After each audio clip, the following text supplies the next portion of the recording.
दोस्तों हम लोग क्वेश्चन नंबर 154 डिस्कस कर रहे थे भाई, और इसका मोर क्लैरिफिकेशन लेने के लिए मैं आपको अगली तरफ ले आया हूं भाई।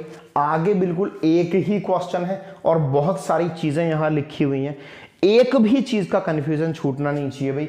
इसीलिए मैं आपको यहां बिल्कुल साफ तरीके से एक क्वेश्चन का एरर, या बोलूं तो एक क्वेश्चन में एरर खोजने के लिए ले आया हूं भाई। यहां हमारे पास एक वर्ड था भाई, वो है साइन। दोस्तों जो साइन नाम का वर्ड है ना भाई, वो तो एक वर्ब होता है। यानी कि अगर मैं हिंदी में बात करूं तो साइन का मतलब होगा भाई हस्ताक्षर करना, और एक वर्ड होता है सिग्नेचर भाई, वो होता है नाउन। यानी कि अगर साइन का मतलब है हस्ताक्षर करना, तो भाई सिग्नेचर का मतलब है केवल हस्ताक्षर। यानी कि हस्ताक्षर करना और हस्ताक्षर, रिमेंबर, क्योंकि ये आपको काम आने वाला है।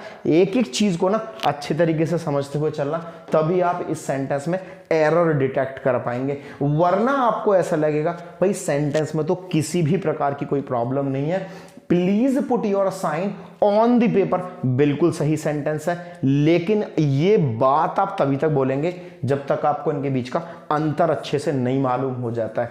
दोस्तों जब हमारे पास पहले से एक वर्ब है, तो हम लोगों को दूसरा वर्ड वर्ब के रूप में रखने की जरूरत क्या है? और नियम तो यह कहता है भाई, एक वर्ब प्लस दूसरी वर्ब, तो भैया दूसरी वर्ब को या तो आप जीरंड फॉर्म में लेकर के आइएगा, या आप इन्फिनिटिव की फॉर्म में लेकर के आइएगा। यानी कि वर्ब प्लस वर्ब तो नहीं आ सकता। तो पहली चीज तो यह है कि भाई यहां भी गलत हो गया ये वाला वर्ड। दूसरी चीज यह है कि मैंने आपको बताया भाई, जब भी हम साइन के बाद में प्रीपोजिशन लगाएंगे भाई, प्रीपोजिशन को ये एक्सेप्ट ही नहीं करता। यानी कि जो साइन नाम का वर्ड है उसके बाद में भाई प्रीपोजिशन नहीं आएगी, और जो सिग्नेचर नाम का वर्ड है भाई उसके बाद तो हमेशा ही कोई ना कोई प्रीपोजिशन आएगी। दोबारा से इस बात को सुनिएगा, साइन के बाद में प्रीपोजिशन नहीं आएगी और सिग्नेचर के बाद में प्रीपोजिशन आएगी। भाई साइन के बाद में हम ऑन ले आए, तो भैया यहां से भी मुझे लगता है साइन नाम का वर्ड नहीं आना चाहिए। माने या तो साइन नहीं आना चाहिए या फिर ऑन नहीं आना चाहिए। भाई दोस्तों जैसे ही मैं ऑन को रिमूव करूंगा, तो मैं कहां से ये अर्थ दूंगा कि पेपर पे होने चाहिए हस्ताक्षर। ऑन को हटा दूंगा तो यहां से सेंटेंस का कंस्ट्रक्शन जो है वो गड़बड़ा जाएगा। भाई सेंटेंस का जो पूरा आधार है ना वो ही गड़बड़ा जाएगा। इसलिए ऑन तो रखेंगे, लेकिन साइन पर फिर से हमें डाउट है, क्योंकि साइन के साथ में तो ऑन ही नहीं आता। और एक जो सबसे ज्यादा मजबूत चीज मैं आपको बताने वाला हूं दोस्तों, वो ये है कि जब मैं आपको पॉजिटिव एडजेक्टिव बता रहा था ना, यानी कि आई, मी, माई, माइन, इस तरीके के सारे केसेस को बता रहा था ना, चाहे वो नॉमिनेटिव केस है, चाहे वो ऑब्जेक्टिव केस है, चाहे वो पॉजिटिव एडजेक्टिव केस है। अगर वो वीडियो आपने नहीं देखा है ना, बहुत दोस्तों बहुत ही ज्यादा मोस्ट इंपॉर्टेंट है। एक एक चीज का जो कंफ्यूजन है वो कंप्लीटली दूर हो जाएगा भी। किसी भी प्रकार का कोई confusion subjective, objective, positive case या पॉजिटिव प्रोनाउन में बचेगा ही नहीं।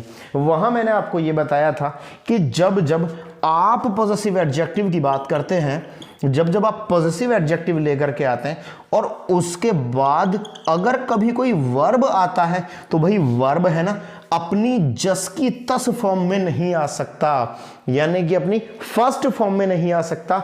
उसका तो आपको आईएनजी फॉर्म लेकर के आना पड़ेगा।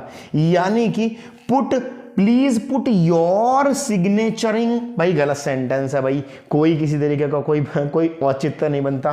तो हमको सारी चीजें देखने के बाद सबसे पहली चीज देखी भाई वर्ब है, दो वर्ब से एक साथ आ रही हैं तो साइन नहीं आ सकता।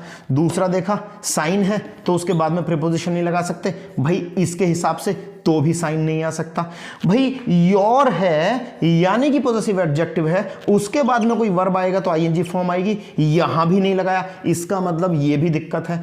अब देख लेते हैं सिग्नेचर किस तरीके से यहां फिट बैठता है। दोस्तों यहां जो योर है उसके पहले जो पुट है, पुट कहता है भी यहां कोई ऐसा वर्ड लेकर के आइएगा जो नाउन हो, तो हम लोग सिग्नेचर लेकर के आ सकते हैं। दूसरा चीज ये है कि जो सिग्नेचर नाम का वर्ड है वो अपने बाद में प्रीपोजिशन एक्सेप्ट कर लेता है। दोस्तों यहां प्रीपोजिशन भी है, इसके लिए सिग्नेचर आ सकता है। और तो और मैंने जो आपको ये बताया, जो योर है, योर के बाद में वर्ब आएगा तो आईएनजी आएगा, लेकिन भाई जैसे ही योर के बाद में कोई नाउन आएगा ना तो वो तुरंत इसको एक्सेप्ट करेगा, क्योंकि पॉजेसिव एडजेक्टिव तो बिना नाउन के आ ही नहीं सकता भाई, बिना नाउन के तो उसका कोई औचित्य ही नहीं है। इसका मतलब योर सिग्नेचर फर्स्ट नंबर से भी एक्सेप्ट होता है, सेकंड नंबर से भी एक्सेप्ट होता है, और दोस्तों थर्ड नंबर से भी सिग्नेचर ही एक्सेप्ट होता है। भाई मुझे लगता है ये आपको बहुत ही क्लियर हो गया होगा कि सेंटेंस के पोर्शन नंबर बी में साइन की जगह हम लोगों को एक वर्ड लगाना पड़ेगा, और भाई वो है सिग्नेचर। दोबारा से इस चीज को देख लीजिएगा भाई। वीडियो अच्छा लगा हो तो कीजिएगा दोस्तों लाइक, और दोस्तों के साथ कीजिएगा शेयर, और चैनल नहीं किया सब्सक्राइब तो कर दीजिएगा भाई। ऐसी ही इंटरेस्टिंग चीजें आपको बताते रहेंगे। इंटरेस्टिंग कहूँ अच्छा है, बारीक कहूँ तो और भी ज्यादा अच्छा है। यूं ही आपको बारीक चीजें मिलती जाएंगी जो आपके एग्जाम के पॉइंट ऑफ व्यू से बहुत ही अच्छी हैं, बहुत ही शानदार हैं। चलिए दोस्तों, मिलते हैं अगली वीडियोस में। चैनल सब्सक्राइब कर दीजिएगा भाई, और मिलते हैं आगे की वीडियोस में। बहुत बहुत धन्यवाद भाई।